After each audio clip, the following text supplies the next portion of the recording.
નમસ્કાર વહાલા વિદ્યાર્થી મિત્રો, ધોરણ 8 વિષય ગુજરાતી એકમ બીજું એટલે કે સાયકલ સવારીની ખાટી મીઠી. આ જે પાઠ છે એ પાઠના સ્વાધ્યાયના પ્રશ્નોનું સોલ્યુશન આપણે આ વિડીયોના મારફત કરવા જઈ રહ્યા છીએ. હું આપ સૌનું આ વિડીયોના મારફતે હાર્દિક સ્વાગત કરું છું. વિદ્યાર્થી મિત્રો, વધારે ટાઈમ નહીં લેતા જોઈએ આપણે આ સાયકલ સવારીની ખાટી મીઠી એ પાઠના સ્વાધ્યાયનું સોલ્યુશન. મિત્રો, સ્વાધ્યાયનો પહેલો પ્રશ્ન એવો છે, વાતચીત એ રીતનું છે. એમાં એવું છે કે તમને કેવી સાયકલ ગમે? તો મિત્રો તેનો ઉત્તર છે, મને સ્પોર્ટ સાયકલ ગમે છે. બીજું, તમે સાયકલ ચલાવતા કેવી રીતે શીખ્યા હતા તે કહો. તો એનો જવાબ છે, મને સાયકલ ચલાવતા મારા કાકાના દીકરા રાહુલે શીખ્યું. તે મારાથી ઉંમરમાં 4 વર્ષ મોટો હતો. અમે બંને એક જ શાળામાં ભણતા હોવાથી હું દરરોજ તેની સાયકલ પાછળ બેસીને શાળાએ જતો. બપોરે આવતા રસ્તા પર અવરજવર ઓછી હોવાથી તેણે મને સાયકલ ચલાવવા આપી ને તે પાછળ સ્ટેન્ડ ઉપર બેસતો. તેના પગ જમીન સુધી પહોંચતા હોવાથી મારાથી સાયકલનું બેલેન્સ ન રહે તો તે સાયકલને પડતા બચાવતો હતો. આમ થોડા દિવસના પ્રયત્નો પછી મને સાયકલ ચલાવતા આવડી ગઈ હતી.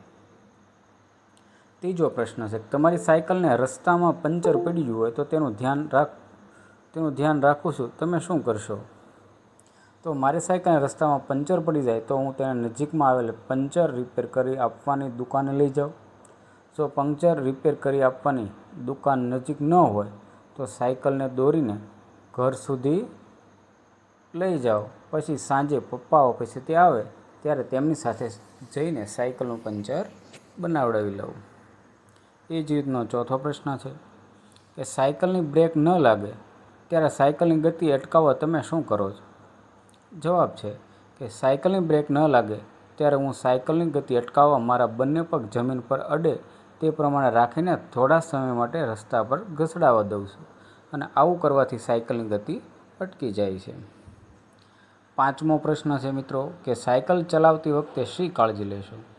તો તેનો જવાબ છે કે સાયકલ ચલાવતી વખતે હું તેને હંમેશા રસ્તાની ડાબી બાજુએ ચલાવવાનો પ્રયત્ન કરું છું, જેથી પેટ્રોલથી ચાલતા વાહનોને ઝડપથી જવા માટે રસ્તા પર જગ્યા રહે. સાયકલ ચલાવતા હું કોઈને રસ્તા પર મુશ્કેલી ન પડે તેનું ધ્યાન રાખું છું. સાયકલ ચલાવતા રસ્તા પર કોઈ નડે ત્યારે તેની નજીક જતાં પહેલાં જોરથી ઘંટડી વગાડ્યા કરું છું, જેથી તે સાઈડમાં ખસીને મને આગળ જવાની જગ્યા આપે. છઠ્ઠો પ્રશ્ન છે, તમે સાયકલનો ઉપયોગ ક્યાં ક્યાં કરો છો? તો હું સાયકલનો ઉપયોગ શાળાએ જવા માટે, નજીકમાં આવેલા બજારમાંથી મમ્મીને જરૂરી સામાન લાવી આપવા માટે, તેમજ મિત્રો સાથે મેદાનમાં રમવા જવા માટે ઉપયોગ કરું છું. સાતમો પ્રશ્ન છે, સાયકલ ચલાવવા માટે ક્યારે વધારે બળ લગાવવું પડે છે? તો સાયકલ ચલાવવા માટે જ્યારે આપણે ઢાળ ચડાવવાનો હોય ને ત્યારે, અને જ્યારે કાચો રસ્તો હોય કે રસ્તા પર રહેતી હોય ત્યારે વધારે બળ લગાવવું પડે છે. આઠમો પ્રશ્ન, સાયકલ સરળતાથી ચાલે તે માટે તમે શું કરો છો? તો તેનો ઉત્તર છે કે સાયકલ સરળતાથી ચાલે તે માટે હું તેની દર 3 મહિને સર્વિસ કરાવું. હું દર રવિવારે તેના ટાયરમાં હવાની ચેક કરાવીને ઓછી હોય તો ભરાવું છું. સાયકલમાં કોઈ તૂટફૂટ ન થાય તેનું પણ ધ્યાન રાખું છું. નવમો પ્રશ્ન, તમે ક્યારે સાયકલ પરથી નીચે પડ્યા છો? ઉત્તર છે, જો કે હું સાયકલને ધ્યાનથી ચલાવતો હોવાથી સાયકલ પરથી પડવાનો બનાવ બન્યા નથી, પણ મને યાદ છે કે એકવાર હું મેદાનમાંથી રમીને ઘરે જતો ત્યારે ફૂટપાથ પર બેસેલું કૂતરું અચાનક ઉઠીને દોડવા લાગ્યું. ત્યારે તેને બચાવવા જતાં મારે અચાનક બ્રેક લગાવવી પડી હોવાથી સાયકલ નમી જવાથી હું રસ્તા પર પડી ગયો અને મારા ઢીંછણ છોલાઈ ગયા. 10મો પ્રશ્ન, તમને સાયકલ કોણે લાવી આપી હતી ને ક્યારે?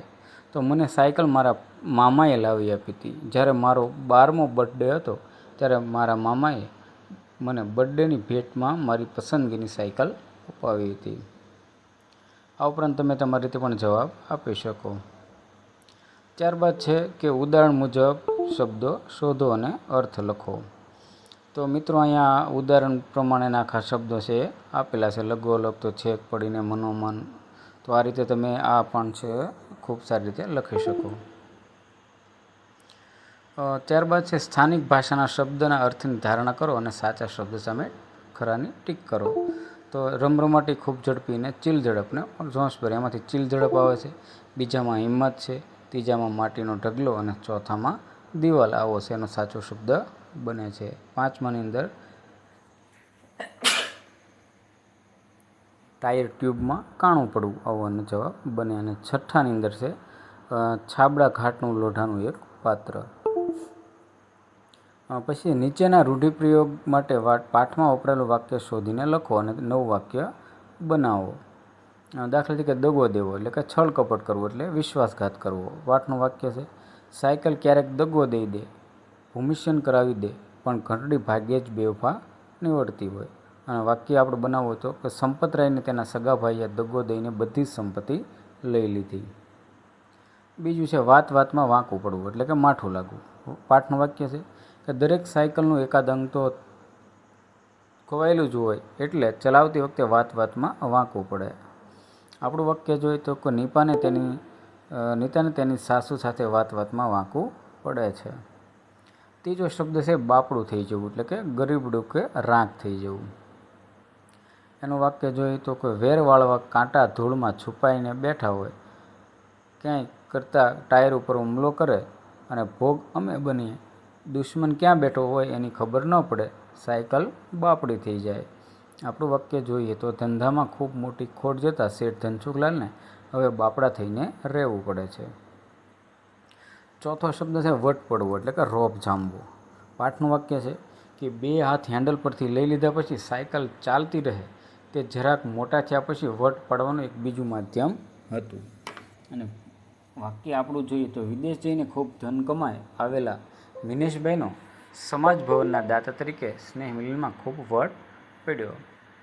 આ જ રીતનો પાંચમો એક શબ્દ છે કે ભરી પીવું ન ગાંઠવું ન ગણવું એટલે કે એમાંય પથ્થર, ખાડા, ધૂળના ધક્કાની મૂંઝવણ તો ખરી જ, પરંતુ એવા જોખમને ભરી પીવાની બે સવારીની તૈયાર હોય.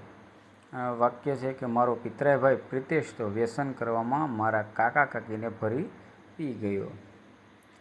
ત્યારબાદ પાંચમો છે કે વાક્યના સાચા અર્થ સામે ખરાની નિશાની કરો. તો પેલું છે સાયકલનું એકાદ અંગ તો થવાયેલું હોય એટલે કે સાયકલને રિપેર કરાવવી પડશે. અને બીજું છે સાયકલનો એકાદ સ્પેર પાર્ટ બગડેલો હોય તો આ લાલ કલરનું જે છે ખરાની નિશાની એ આપણો જવાબ છે. એ જ રીતે ત્રીજું છે વાક્ય એનો છે જવાબ છે કે સાયકલ ક્યારેક છેતરીને નીચે પણ પછાડે. ત્રીજું જે છે પ્રશ્ન કે એનો જવાબ પણ આવી રહેલો છે કે છેવટે સાયકલ ઉપર સવાર થઈને અમે સૌ આગળ વધ્યા. ચોથો પ્રશ્ન એનો આ બીજો એટલે કે સાયકલ ચલાવતી એ આજે મામૂલી ઘટના છે. પાંચમો જે છે કે એનો જવાબ છે સાયકલ ચલાવવી એ જેવી તેવી વાત નથી. મિત્રો છઠ્ઠો પ્રશ્ન એવો છે કે એકમમાં આપેલી પરિસ્થિતિને આધારે કોષ્ટકમાં નીચેની વિગત પૂર્ણ કરો. મિત્રો ખૂબ સારી રીતે આખું તમે સમજી શકો એવો કલર ફોન્ટમાં આખો જવાબ છે અહીં દર્શાવેલો છે. તો પરિસ્થિતિ તો સાયકલ શીખવા ચલાવવાનો લેખકનો અનુભવ, સાયકલ શીખવા ચલાવવાનો તમારો અનુભવ. તો આમ ખૂબ સારી રીતે તમે સમજી શકો એવો અલગ અલગ સ્પષ્ટ ને સુવાચ્ય ભાષામાં આખો જવાબ છે અહીં દર્શાવેલો છે, જે તમે જોઈ શકો છો. થોડી વાર વિડીયોને અટકાવીને આ બધું તમારે લખવું હોય તો તમે લખી શકો. સરસ રીતે કલર ફોન્ટની અંદર આખી માહિતી છે એ દર્શાવેલી છે. સાયકલના ટાયર કે ટ્યુબનું પંક્ચર પડ્યું તો એમાંથી આનો જવાબ છે. આખું બધી બાબતો છે એ ખૂબ તમે સમજી શકો એવી ભાષામાં લખેલી છે, તમે જોઈ શકો. સાતમો પ્રશ્ન છે કે પ્રશ્નોના ઉત્તર લખો. એમાં પહેલું છે કે લેખક પોતાને ભાગ્યશાળી શા માટે માને છે?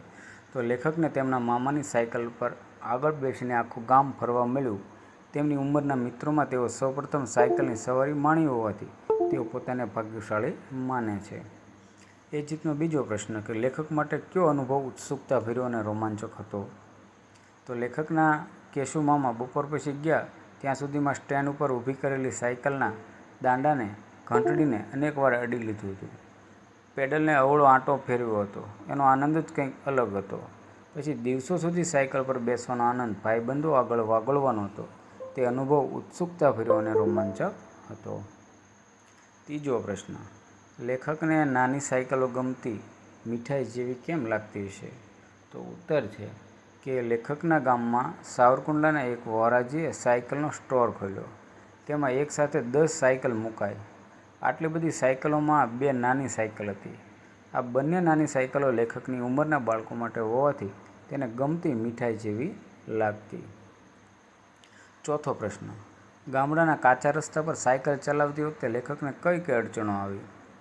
તો ઉત્તર છે કે લેખકના ગામડાના રસ્તા ધૂળિયા હોવાથી ધૂળમાં છુપાઈને રહેલા કાંટાના કારણે સાયકલના ટાયરમાં પંચર થઈ જાય. ધૂળના ધફવામાં સાયકલનું પૈડું એવું ડૂબે કે હેન્ડલ કહ્યું ન કરે અને ઊંધું ફરીને રહી જાય. રસ્તામાં ખાડો મોટો હોય તો સાયકલ કૂદકો મારે તથા ક્યારેક આડી પડી જાય. રસ્તા વચ્ચે પડેલા પથ્થરના કારણે સાયકલ તેના પર થઈને પછડાવાના કારણે કાં તો તે આંચકા ખાઈને આગળ ચાલે, કાં તો આડું થઈને સાયકલને અટકાવી દે અને સાયકલ અને તેનો સવાર બંને નીચે પડે. સાંકડા રસ્તા પર સામેથી ભેંસ આવે ત્યારે રસ્તાની બાજુની દિવાલ સાથે ભટકાઈ જવાય અને હાથે પગે છોલાઈ જાય. આવી બધી અડચણો છે એ બને. પાંચમો છે કે લેખકને સાયકલ ચલાવવાનો ખરો આનંદ ક્યારે મળતો? તો લેખકના મતે પડ્યા વગર ચલાવીએ તે નહીં, પણ સાયકલને પૂરપાટ દોડાવી શકાય તેના હેન્ડલ પરથી એક હાથ લઈને સાયકલ ચાલતી રહે તે જોનાર સામે વિજયની નજર ફેંકવાની અને આગળ વધવાનું, આમાં લેખકને સાયકલ ચલાવવાનો ખરો આનંદ મળતો. છઠ્ઠો પ્રશ્ન છે મિત્રો કે કઈ કઈ ઘટનાઓ લેખકના બાળપણનો મહિમામય બનાવે છે? તો લેખકના મતે સાયકલ પર પ્રથમવાર બેસવું, સાયકલ પર હાથ ફેરવવો, સાયકલ ચલાવવી, તેમાં થતું ભૂમિશયન, હાથ પગ છોલાવા તથા આખરે સાયકલ પર કાબૂ મેળવવો વગેરે રોમને સ્પર્શી જતું. તેમાં મળતા આનંદ અને રોમાંચને કશા સાથે સરખાવવાનું શક્ય નથી. તે તમામ પ્રથમ અનુભવની અનન્યતા જ લેખકના બાળપણનો મહિમામય બનાવે છે. સાતમો પ્રશ્ન છે કે લેખકનું મોં ક્યારે રોવા જેવું થઈ જતું અને કેમ?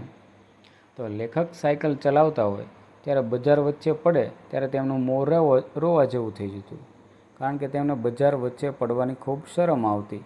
તેમને એમ થતું કે કોઈ ન જુએ તેવી ખળાવાડ કે એવી બીજી જગ્યાએ પડ્યા હોઈએ તો કશો વાંધો ન આવે, પરંતુ બજારે પડેલા ફિલ્મ ઉતારે ત્યારે ખરાબ લાગતું અને તેમનું મોં રોવા જેવું થઈ જતું. આઠમો પ્રશ્ન કે લેખકને સાયકલની આડોડાઈનો અનુભવ કેવી રીતે થયો? તો જવાબ છે કે લેખક સાયકલ ચલાવતા હોય ત્યારે સામેથી ભેંસ આવતી હોય, બાજુમાં રસ્તો ખુલ્લો હોય, તેમને થાય કે સાચવીને નીકળી જાવ, પરંતુ ભેંસ તો લેખકની બાજુ આવતી જાય અને તેની મૂંઝવણ વધતી જાય એટલે તે સાયકલ વધુને વધુ ભીત બાજુ લેતા જાય અને છેવટે સાયકલ ભીત સાથે ધડામ દઈને અથડાય અને તેમના હાથ પગ છોલાઈ જાય. આમ લેખકને સાયકલની આડોડાઈનો અનુભવ થયો હતો. આઠમો પ્રશ્ન કે આપેલા મુદ્દાના આધારે જૂની સાયકલની આત્મકથા લખો. અહીંયા જે આખા મુદ્દાઓ આપેલા છે એના આધારે આપણે આખી કહાની છે એટલે કે આત્મકથા લખવાની છે. મેં અહીંયા આત્મકથા તમારી સમક્ષ મૂકેલી છે, તમે આ જોઈ શકો છો. વિદ્યાર્થી મિત્રો, આપણે બધું જ બોલશું અથવા વાંચા જશું તો સમય ઘણો લાંબો વિડીયો થઈ જશે, એટલે તમે છે આ રીતે થોડીવાર વિડીયોને અટકાવીને આખી આત્મકથા છે તમે જોઈ શકો. તમે સમજી શકો તેવી ભાષામાં આખી આત્મકથા છે લખેલી છે. ખૂબ લાંબી છે પણ સરસ રીતે એનો જવાબ છે આપવાનો પ્રયત્ન આપણે કરેલો છે. તો આ રીતે આ જૂની સાયકલની આત્મકથાની વાતો હતી. ત્યારબાદ છે સ્લો સાયકલ સ્પર્ધા વિશે માહિતી તમારા શિક્ષકની કે માતા પિતાની મદદથી એકત્ર કરી અહેવાલ લખો. આખું પ્રોજેક્ટ કાર્ય છે, એ પણ તમે અહેવાલ છે બનાવી શકો. અને ત્યારબાદ 10મો પ્રશ્ન છે કે સાયકલ વિશેનું જોડકણું અથવા ઉખાણું બનાવીને લખો. તો આ અહીં પણ એ આખું ઉખાણું અને જોડકણું છે એ લખેલું છે, તમે આ જોઈ શકો કે BICYCLE. તો આખું જોડકણું ને એ છે બધું બનાવેલું છે. તો આ રીતે વિદ્યાર્થી મિત્રો આપણે સાયકલની ખાટી મીઠી જે વાતો છે એ લેખકે પોતાનો અનુભવ કર્યો છે તે આપણી સમક્ષ મૂકવાનો પ્રયત્ન કર્યો અને આપણે પણ તેના સ્વાધ્યાયનું સોલ્યુશન છે એ સંપૂર્ણ રીતે કરેલું છે.